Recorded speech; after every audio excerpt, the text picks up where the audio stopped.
পূর্ব বর্ধমান জেলা সবলা মেলাকে সামনে রেখে কাটোয়া মহকুমা শাসকের দপ্তরে বিশেষ সভা অনুষ্ঠিত হলো। গত 2 বছরের মতন এবছরও কাটোয়ায় অনুষ্ঠিত হবে পূর্ব বর্ধমান জেলা সবলা মেলা। জানা যায়, কাটোয়া কাশিরাম দাস বিদ্যায়তনের মাঠে আগামী 30শে ডিসেম্বর থেকে শুরু হবে পূর্ব বর্ধমান জেলা সবলা মেলা। স্বয়ম্বর গোষ্ঠীর মহিলা, সেই সঙ্গে ক্ষুদ্র হস্তশিল্পীরা তাদের তৈরি জিনিসপত্র এক জায়গায় নিয়ে এসে বিক্রি করে যাতে কিছু মুনাফা অর্জন করে অর্থনৈতিক দিক থেকে স্বাবলম্বী হতে পারে, সেই উদ্দেশ্যকে সামনে রেখে প্রত্যেক বছর রাজ্যের প্রত্যেক জেলায় রাজ্য সরকারের নির্দেশে এই সবলা মেলার আয়োজন করা হয়। পূর্ব বর্ধমান জেলা প্রশাসনের উদ্যোগে কাটোয়া পৌরসভার সহযোগিতায় আগামী 30শে ডিসেম্বর শুরু হবে পূর্ব বর্ধমান জেলা সবলা মেলা, যা চলবে 2024 সালের জানুয়ারি মাসের 5 তারিখ অবধি। এই সবলা মেলায় রাজ্যের বিভিন্ন প্রান্ত থেকে স্বয়ম্বর গোষ্ঠীর মহিলারা তাদের তৈরি সামগ্রীর পসরা সাজিয়ে নিয়ে আসবেন বিক্রি করে মুনাফা লাভের আশায়। গত বছর সবলা মেলায় 65টি স্টল ছিল। এই বছর চাহিদা অনুযায়ী স্টল হবে বলে জানিয়েছেন কাটোয়ার বিধায়ক রবীন্দ্রনাথ চ্যাটার্জি। তিনি আরও জানান, সেলফ হেল্প গ্রুপের মহিলাদের তৈরি সামগ্রীর বিক্রির মাত্রা যাতে হাইয়েস্ট লেভেলে পৌঁছায়, সেই উদ্দেশ্যে এই মেলার আয়োজন করা হয়। এই প্রসঙ্গে তিনি আরও বলেন, জেলা সবলা মেলাটা গত 2বার কাটোয়া হয়েছিল, এবারও কাটোয়া হবে বলে ঠিক হয়েছে। ডিসেম্বর থেকে 5ই জানুয়ারি পর্যন্ত সবলা মেলা হবে। উদ্দেশ্য সেলফ হেল্প গ্রুপ তারা যে সমস্ত জিনিসপত্র তৈরি করে সেগুলো বিক্রি করার জন্য। এখন আগে তো ব্লকে হতো, ব্লকে যেহেতু বিক্রি ভালো হতো না, সেই জন্য সাব ডিভিশনাল হেডকোয়ার্টারগুলোকে বেছে নেয়। সেই হিসাবে কাটোয়া শহরে হচ্ছে। এখানে যারা বিভিন্ন সেলফ হেল্প গ্রুপ বিভিন্ন ব্লক থেকে আসবে, তারা তো উৎপাদিত পণ্য এখানে বিক্রি করে। আর এমনি এখানে যে স্টল সংখ্যা কত হবে? কোনো সংখ্যা একেবারে তো 65 হয়েছিল, এবং চাহিদার উপর নির্ভর করবে, এর থেকে বাড়তেও পারে।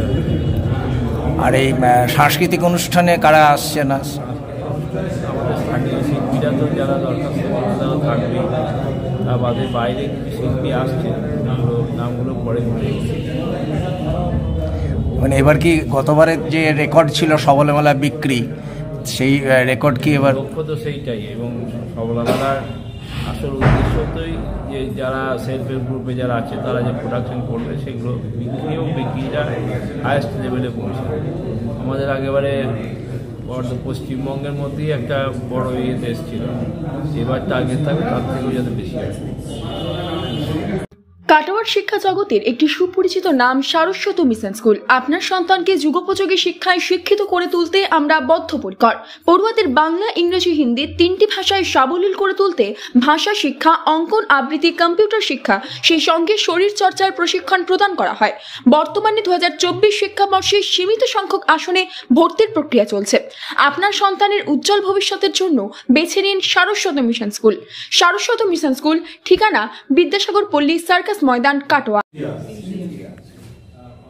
এই দিনের সভায় উপস্থিত ছিলেন কাটোয়া বিধানসভার বিধায়ক রবীন্দ্রনাথ চট্টোপাধ্যায়, কাটোয়ার ডেপুটি ম্যাজিস্ট্রেট তারাশঙ্কর ঘোষ, কাটোয়া থানার আইসি তীর্থেন্দু গাঙ্গুলি, কাটোয়া পৌরসভার পৌরপ্রধান সমীর কুমার সাহা, বিশ্বনাথ সাহা সহ বহু বিশিষ্ট ব্যক্তিগণ। জানা যায়, 7 দিন ব্যাপী চলা এই মেলাতে বিভিন্ন দিন বিভিন্ন সাংস্কৃতিক অনুষ্ঠান অনুষ্ঠিত হবে। এলাকার স্থানীয় শিল্পীদের পাশাপাশি বাইরের নামি দামি শিল্পীদের অনুষ্ঠান অনুষ্ঠিত হবে।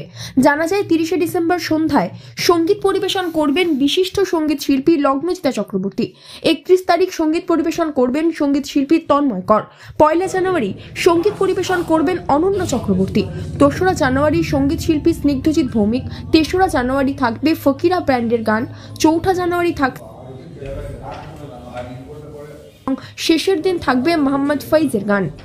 Bureau report, news network 7। Hallmark সোনার গহনা কেনার একমাত্র ঐতিহ্যশালী স্বর্ণ প্রতিষ্ঠান শ্রী ধীরেন্দ্রনাথ দত্ত গোল্ড প্রাইভেট লিমিটেডের শ্রী সুখেন দত্তের দোকান। ঠিকানা কাছারি রোড, চৌরাস্তা, টেলিফোন ময়দান, কাটোয়া, পূর্ব বর্ধমান। কাটোয়া শহরের অন্যতম প্রাচীন ব্যবসায়ী প্রতিষ্ঠান new Shri Gouranga tea store. প্রসিদ্ধ চা ব্যবসায়ী, খুচরো ও পাইকারি চায়ের এই প্রতিষ্ঠান শহরে প্রায় 80 বছর ধরে সুনামের সঙ্গে ব্যবসা করে চলেছে। ঠিকানা কাটোয়া স্টেশন বাজার, চৌরাস্তা।